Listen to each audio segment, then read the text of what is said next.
Hey guys, I am back again, and this is probably just for my first block, but if my fourth blockers want to see it, not a big deal, but we'll definitely have a conversation.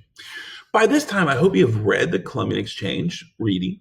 I hope you actually even watch one of the videos. Their videos are sometimes better than even mine, but I know some of you guys would like to, hey, Watts is the one creating the test, quizzes, maybe I need to listen to him. I totally get that. But let's go and get started. We're looking at the Columbian Exchange. This is going to be really the development of the first modern global economy. This is really what transitions to that transatlantic trade. I hope you guys noticed that the triangle of trade is what creates the Columbian Exchange. There are two different things. The triangle of trade is the actual structure of trade, and it only deals with the economics. And it's about how Europe, Africa, and Europe, Africa, and the Americas were connected.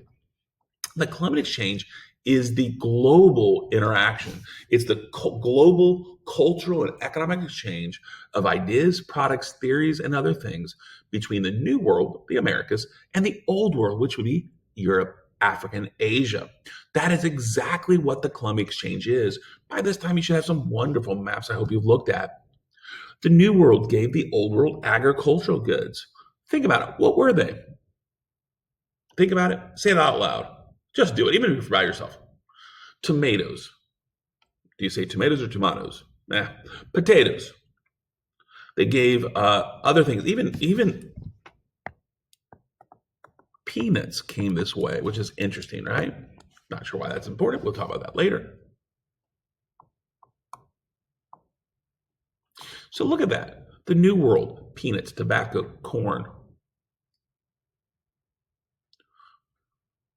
The Europeans gave the New World livestock, horses, cows, pigs. Christianity, diseases such as smallpox, guns. Okay, I say other examples, but again, so those are the things. And when we look at the power map, that we see this. Look at that. And I want to tell you, this is not just every part of the world is going to be transformed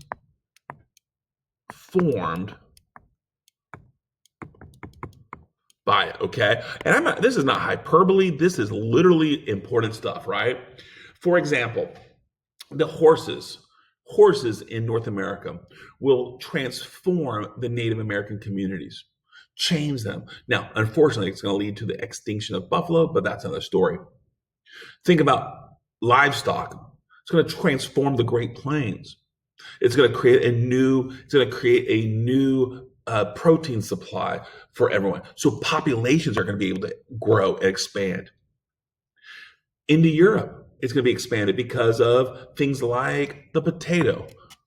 The potato, if you watch the other video, very important component. It's calorically, it's very dense. It's going to feed people. It won't be until the 17th, 18th century, but it's going to transform. Turkey, another form of protein, right?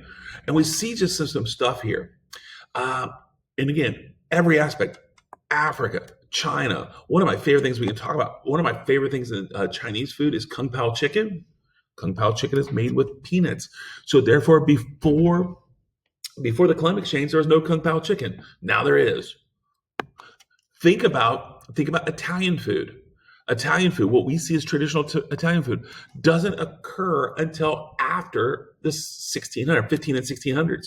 The advancement of tomatoes there. So we're going to look at, this is a really important cultural exchange. And the last thing I want to just talk about is this becomes the center of the world. No longer the Mediterranean. It's this area. And we're going to see more about that. I hope that makes sense. But the importance, the center of trade is the Atlantic world. Mediterranean is no longer the center of trade. And from now on, there were deep cultural, economic, and political connections between Europe and the Americas. Very important transition. And look at my conclusion, guys. This is a conclusion of just kind of this entire PowerPoint that includes the commercial revolution. From the 1400s to the 1700s, the global economy was transformed by the age of discovery. The new discovery saw a transition from Constantinople to the Atlantic Ocean as the center of trade.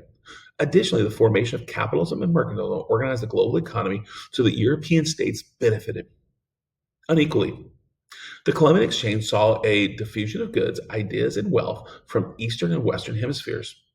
Therefore, by 1700, a new modern economy developed that encompassed the entire globe.